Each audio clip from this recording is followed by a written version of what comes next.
تو جب وہ باندھ دیا نا رات کو قیدیوں کو، تو حضرت عباس کو بھی باندھ دیا، نبی کے چاچا کو باندھ دیا رسیوں کے ساتھ۔ تو رسیوں کے ساتھ باندھتے ہوئے ان کو تکلیف ہو رہی تو ان کا رونا شروع ہو گیا، رونے کی آواز بلند ہوئی۔ تو ساتھ والے کمرے میں میرے آقا صلی اللہ علیہ وسلم تشریف فرما تھے، چاچے کا رونے کی آواز جب پہنچی تو حضور صلی اللہ علیہ وسلم پریشان ہو گئے، اور حضور علیہ السلام نے صحابہ کو فرمایا کہ اگر چاہو تو میرے چاچے کی رسیوں کو ڈھیلا کر دو، کیونکہ ان کا رونا مجھے برداشت نہیں، ان کا رونا مجھے برداشت نہیں۔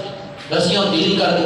جب صبح فدیہ کی باری آئی، سب کسی سے فدیہ لیا گیا، کسی کو کچھ کام دیا گیا، یہ کام کرو تو یہ ہو جائے گا، یہ تمہارا فدیہ، یہ تمہارا۔ حضور صلی اللہ علیہ وسلم نے اپنے چاچا کو فرمایا فدیہ دو۔ کیا دو؟ فدیہ دو۔ انہوں نے کہا جی میرے پاس تو کچھ نہیں، میرے پاس تو کچھ نہیں ہے۔ حضور علیہ السلام نے ایک بات فرمائی، جس بات کا علم فقط حضرت عباس اور ان کی بیوی کو تھا۔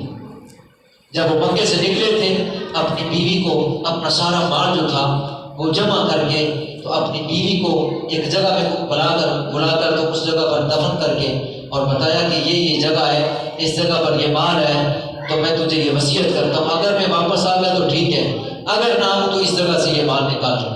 یہ دونوں میاں بیوی کو پتا تھا، تیسرے بندے کو اس کی کوئی خبر نہیں تھی۔ حضور نے فرمایا چچا فدیہ دو۔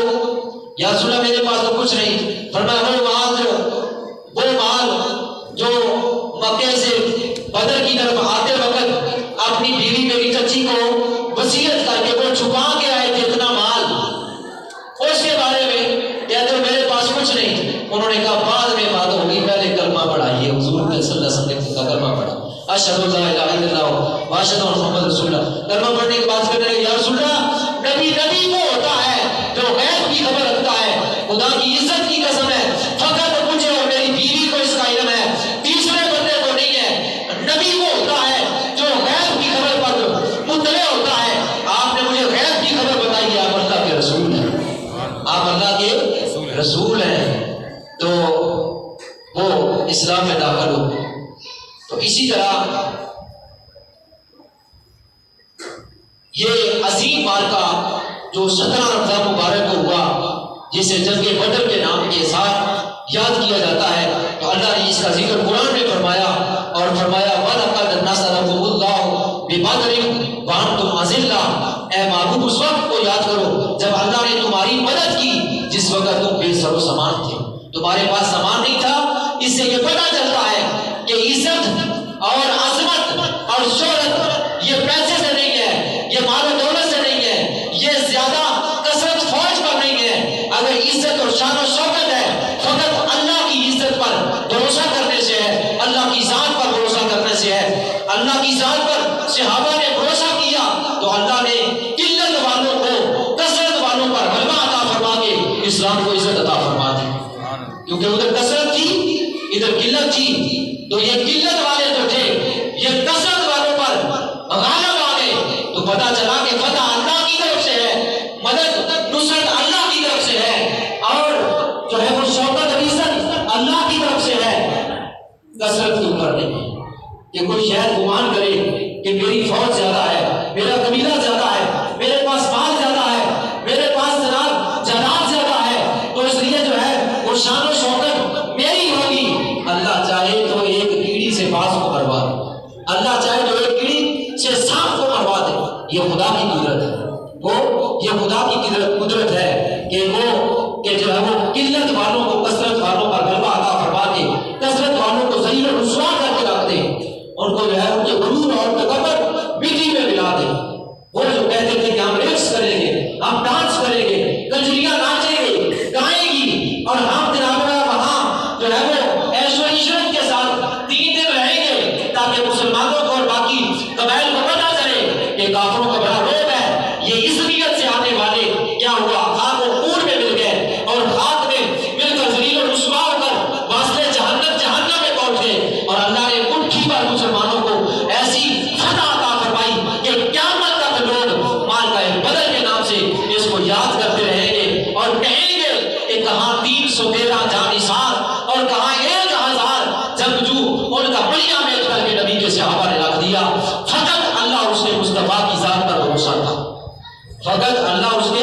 رسول کی ذات پر بھروسہ تھا، یہ ان کا جذبہ تھا۔ مت کوئی سمجھے کہ آج جو ہے وہ اسلام کو ہر طرف سے کہ علم لے کر ہم کمال کرنے کی کوشش کرتے ہیں یا اس کو تسلیم کرنے کی کوشش کرتے ہیں۔ نہیں، ہم تو اپنے اعمال کی وجہ سے رسوا ہوئے ہیں۔ اسلام تو اسلام ہی ہے، اسلام تو اسلام ہی ہے، اور قیامت تک اسلام کا ہی غلبہ رہے گا، اور قیامت تک اسلام کا ہی نام رہے گا۔ قیامت تک دین اور کوئی نہیں ہے۔ اے حبیب، اگر اللہ کے نزدیک پسندیدہ دین ہے تو وہ فقط دین اسلام ہے۔ اب قیامت تک اگر لہراتا رہے گا تو دین اسلام کا پرچم لہراتا رہے گا۔ اگر کوئی کہے کہ یہ پرچم میرا لہرائے، خدا کی عزت کی قسم ہے، کئی ایسے ہیں گزرے گئے جنہوں نے اپنے پرچم کو بلند کیا اور دین کو سرنگو اور دین کے پرچم کو سرنگو کرنے کی کوشش کی، ہر حربہ استعمال کیا، ہر چیز استعمال کی، ہر سائنس کی اور ہر کام کیا، طاقت استعمال کی، لیکن پھر بھی اس کی عزت مریا بیٹ ہو گئی، اس کا کھانا تباہ و برباد اور خراب ہو گیا، اور اس کی نسل مٹ گئی، اس کا اپنا آپ مٹ گیا، اس کی شہرت گئی، اس کی عزت اور طاقت گئی۔ اگر رہا ہے اور رہے گا اور قیامت تک اگر ڈنکا بجے گا، دین مصطفیٰ کا ڈنکا بجے گا، اگر لہرائے گا تو اس دنیا پر فقط جو ہے پاکستان میں نہیں، پوری دنیا پر اگر پرچم لہرائے گا تو دین مصطفیٰ کا پرچم لہرائے گا۔ لہرا رہا ہے، لہرائے گا، چاہے کوئی ایک بھی نہ ہو اس کے پرچم کے نیچے، لیکن جب تک قیامت باقی ہے، کیونکہ اللہ کو دین پسند ہے، اللہ کو اپنے حبیب کا دین پسند ہے، اور سب دینوں پر یہ دین غالب ہے، تو جب اللہ کو پسند ہے تو قیامت تک یہ لہراتا رہے گا۔ تو اللہ کی بارگاہ میں دعا ہے، اللہ ہمیں اپنے حبیب کے دین کی سچی حمایت کرنے کی توفیق نصیب فرمائے، اپنے حبیب کے دین کے جو ہے وہ جھنڈے کے نیچے ہمیں رکھے، دنیا میں بھی رکھے، قبر و حشر میں رکھے، اور حشر کے میدان میں بھی اسی جھنڈے کے نیچے ہو جس کے نیچے انبیاء ہو۔ حضور نے فرمایا دعائے حمد میرے ہاتھ میں ہوگا، سارے نبی جو تھے قیامت والے دن، سارے رسول، سارے صحابہ، سارے اولیاء تابعین، فقہاء، قیامت تک جتنے مومنین ہیں سب میرے جھنڈے کے نیچے ہوں گے، تو آیات کا جھنڈا میرے ہاتھ میں ہوگا۔ حضور نے فرمایا میرے ہاتھ میں جھنڈا ہوگا، اس کے نیچے نبی ہوں گے۔ تو دعا کریں اللہ دنیا میں رکھے تو دین اسلام میں رکھے، دنیا سے جائے تو دین اسلام پر موت آئے، قبر و حشر مصطفیٰ کے دین پر ہو، اور معاشر کے میدان میں حضور کے جھنڈے کی جگہ نصیب ہو جائے۔ اللہ کی بارگاہ